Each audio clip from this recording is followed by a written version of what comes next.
Montalvo. Vamos a conversar con él precisamente sobre esa nueva obra que Carlos nos estuvo mostrando. Así es que, Carlos, yo creo que debemos darle la oportunidad, después de agradecer a Osvaldo Montalvo nuestra invitación para estar aquí en Propuesta de la Noche, darle la oportunidad de que él presente su obra, su libro, y nos explique un poco el contenido. Adelante.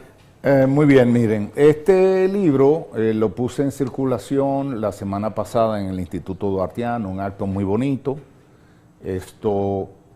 El título es bastante ilustrativo del contenido. El título del libro es Economía Política de la Invasión Haitiana a la República Dominicana. ¿Por qué economía política? Porque hace planteamientos que no son la tradicional economía positiva, sino que sobre todo hay un planteamiento de fondo que es la diferenciación entre lo que son, lo que yo llamo los contribuyentes netos y lo que son los subsidiados netos. Y ahí engancho inmediatamente con lo que ustedes estaban diciendo en la primera sección, de que ahora nosotros tenemos en Haití, con el concurso de varios países y el CARICOM, se ha elegido una serie de 8 o 9 individuos notables que van a constituir un gobierno provisional para entonces convocar elecciones y entonces elegir un presidente. La pregunta es, ya tenemos el presidente, ¿y ahora qué? O sea, si nosotros llegamos a tener un presidente en Haití, ya resolvimos el problema haitiano. Entonces, ya Haití ha tenido presidentes. El problema de Haití, uno de ellos puede ser la representación política, pero no es el único y probablemente ni siquiera el más importante. O sea, el problema con Haití es que es un Estado fallido, o sea, no tiene las condiciones económicas, no tiene la organización civil, no tiene las instituciones para sostenerse, para producir riqueza, para que los propios haitianos se mantengan y puedan hacer una economía de producción, que haya una economía de exportación, que vendan servicios al exterior, que haya la suficiente seguridad ciudadana para atraer turistas y para que la gente pueda ir al trabajo, que haya un registro civil para que los haitianos tengan un nombre y un apellido. Entonces no es una cuestión de tener un presidente está muy bien, pero ya se ha hablado más de una vez que se necesita formar un país. Y Haití actualmente no es un país, creo que tú mismo mencionabas que era una anarquía, un caos. Cuando existen esos espacios de vacíos de poder, sobre todo vacíos de poder económico, porque no hay producción, entonces, ¿quién toma el poder? Aquellas personas que tienen la capacidad de darte de comer. Ha sucedido típicamente con los cárteles de la droga, no solamente en Colombia, sino también en México. Y probablemente aquí en espacios más reducidos, porque en el caso de la República Dominicana, el Estado Dominicano tiene mayor presencia porque se trata de un territorio muy pequeño. En el caso de México no es así. Entonces hay espacios dentro de la República Mexicana donde el Estado es el narcotráfico. El narcotráfico es el que da empleo, muchas veces da empleo de forma obligatoria, ¿verdad? Pero también es el que produce dinero, por no llamarle produce riqueza, pero es la institución mediante la cual la misma ciudadanía puede hacerse de medios de vida.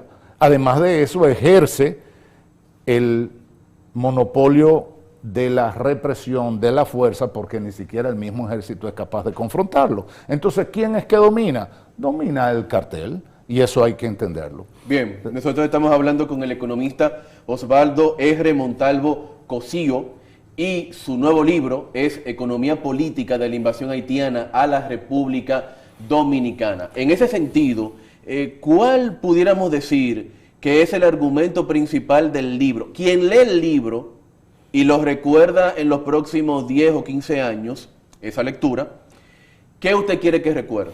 Bueno, va a recordar varias cosas. Lo primero, la República Dominicana con Haití no tiene un problema migratorio, tiene un problema de invasión.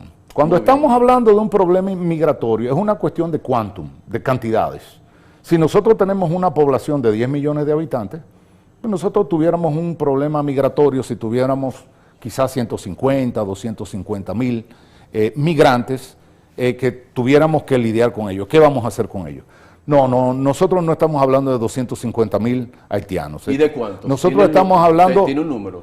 La cifra más conservadora a la que yo he arribado es de 3 millones de haitianos en la República Dominicana. Estamos hablando sobre el 25% de la población total.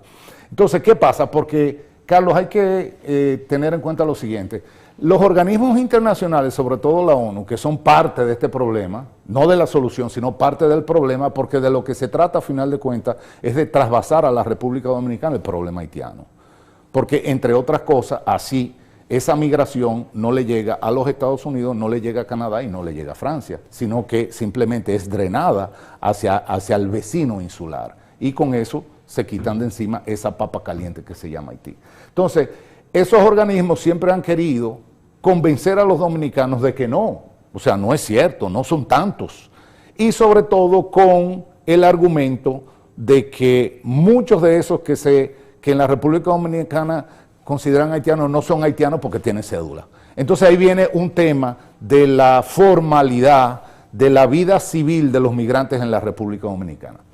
Típicamente, esos mismos países, Estados Unidos, Francia, Canadá, su política migratoria es eminentemente restrictiva, como deben ser todas las políticas migratorias. ¿Por qué es restrictiva? Porque lo que quiere un país es que a su territorio llegue lo mejor de lo que él necesita. No estamos hablando, porque algunas personas piensan como que algunos nacionalistas tienen la idea de una autarquía o de una economía cerrada o de una frontera cerrada o de ningún vínculo con el exterior. Nada de eso es cierto. Pero todos los países lo que tratan es de que ingrese a su territorio, a su casa, claro, a su espacio, lo mejor de lo que yo necesito. Por eso siempre el que se va a Estados Unidos le exigen que no tenga enfermedades infectocontagiosas, que se pueda mantener por sí mismo, eso es algo muy importante, para que no se constituya en una carga para el Estado americano, y entonces de esa manera ese mismo Estado todavía se reserva el derecho de forma voluntariosa de decirle, mira, no me da la gana de dejarte que tú entres. Es un derecho soberano que yo tengo de aceptarte o no. Entonces tú tienes que tener condiciones para yo otorgarte, y después que te otorgo esa entrada y esa residencia legal, para tú optar por la nacionalidad, entonces tú también te tienes que someter a una serie, a otros procesos. Entre otras cosas, tú no puedes tener antecedentes penales, porque entonces yo lo que estoy dejando es que entre a territorio nacional un delincuente. Entonces yo no quiero delincuentes, yo no quiero personas que se cuelguen del presupuesto nacional y no quiero enfermedades. Cualquier persona te dice, eso es enteramente lógico, menos cuando se trata de la República Dominicana. Cuando se trata de la República Dominicana, la idea es que crucen, y ahora te digo por qué, simplemente crucen. Y tú dices, bueno, cruzan y se deportan. No es cierto, porque cuando cruzan 100, se deportan 2. Es lo mismo que estábamos hablando de los carros. O sea, tú puedes sacar del parque vehicular 2 por obsolescencia, pero tú estás añadiendo 100. Quedan 98. Cuando tú acumulas eso en el tiempo, entonces tú vas a tener una cantidad impresionante de carros, una cantidad impresionante de migrantes, ¿verdad? De migrantes indocumentados, es decir, ilegales. Sí. Montalvo, disculpe, vamos a mirar la otra cara del problema, porque usted ya le puso número, usted estima que hay alrededor de 3 millones de haitianos en la República Dominicana. Pero en la parte económica, ¿qué peso concreto tiene sobre el país? Es decir, la inversión, la parte del presupuesto que hay que dedicar, por ejemplo, a parturientas haitianas. Hay ya sectores laborales donde solamente la mano de obra es predominantemente haitiana. Es decir, ¿cómo usted ve ese peso, por ejemplo, presupuestario y el perjuicio que se causa a la mano de obra local? Perfecto. Conectando con lo que decía antes, digo, hay lo que yo llamo los contribuyentes netos y los subsidiados netos.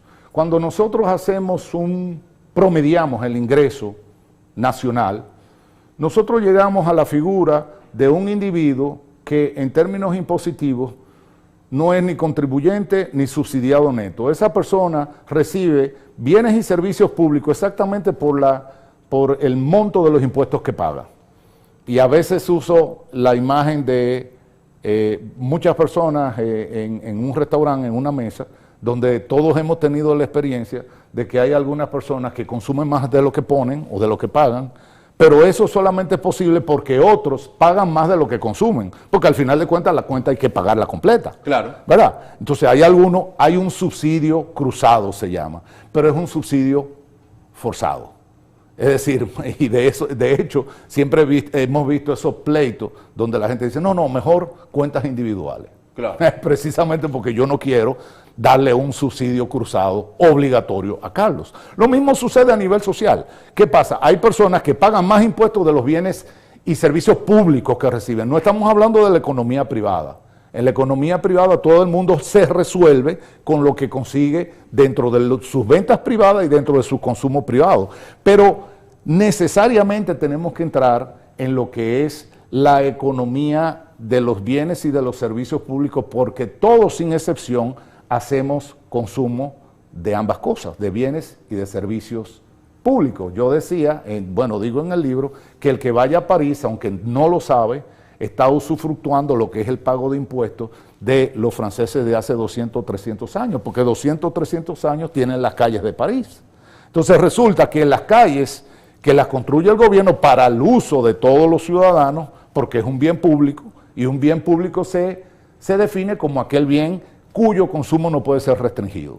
Es decir, nadie se le puede impedir que camine por una acera, a nadie se le puede impedir que cruce un puente, a nadie se le puede impedir que utilice un parque, que utilice un aeropuerto, porque son bienes públicos, en este caso bienes duraderos. En el caso de los servicios, si una persona llega a un hospital público, es obligatorio para ese hospital atender a esa persona porque es un servicio público. Lo que usted no puede ir es a una clínica privada a que lo atiendan de gratis, tiene que ir a un hospital público. Entonces, todos tenemos ese uso, pero ¿de dónde sale el dinero para comprar los bienes públicos y para rendir los servicios públicos? Lo que es sobre todo los hospitales y las escuelas públicas salen de los impuestos que pagan. ¿Quiénes?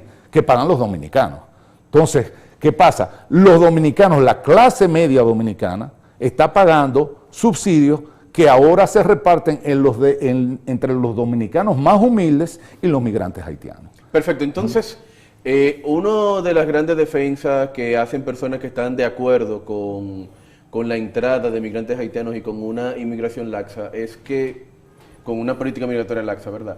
Es que ellos, al venir aquí, trabajan en diferentes sectores donde supuestamente, entre comillas, el dominicano no quiere trabajar y con ese aporte que hacen a la economía, al mercado laboral y a algunos sectores productivos, pagan ese desbalance del que usted habla y que sí reconoce todo el mundo. ¿Está de acuerdo usted con esto? Pero eso es un absoluto disparate. ¿Cómo lo pagan si no pagan impuestos? O sea, el que paga lo paga vía impuestos. Y las personas no solamente los migrantes, sino los dominicanos humildes, están exentos del impuesto sobre la renta. Entonces, ¿cómo es que lo pagan? No lo pagan. Que dicho sea de paso, hace rato, cuando decía la cifra de los 3 millones, porque los organismos internacionales, que curiosamente son los que siempre financian las encuestas de migrantes, y siempre dicen que son 500,000, que son 600,000, cifras que no se articulan.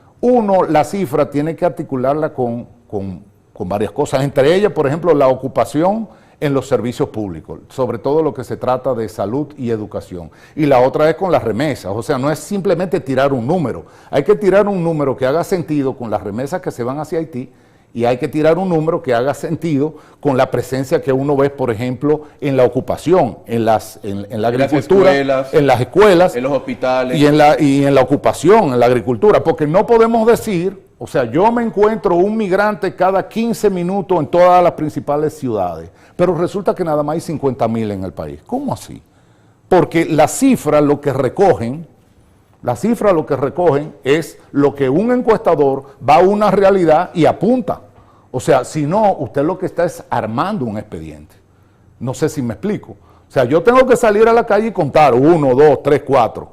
Y de esa manera, yo, mediante ese muestreo, yo llego a una población. Pero el muestreo tiene que hacer sentido, sobre todo yo amarrarlo con otras variables. Entonces, no, la cifra de los 3 millones es la que hace sentido cuando uno la articula con las demás dimensiones de la economía. Pero ¿qué pasa además? Que cuando se llegue a una cifra crítica, que la cifra yo la he localizado alrededor del 30% de la población, entonces la idea es ya declararlo una minoría étnica.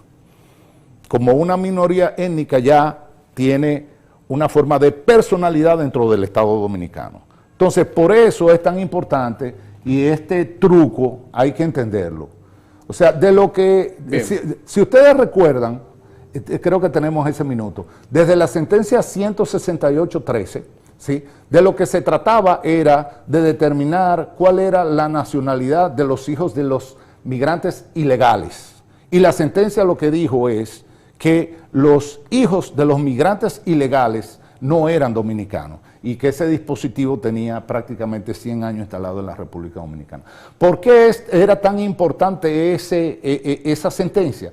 Porque de lo que siempre se ha tratado es de que los hijos de los migrantes haitianos nazcan dominicanos para que nazcan con derecho como ciudadanos dominicanos.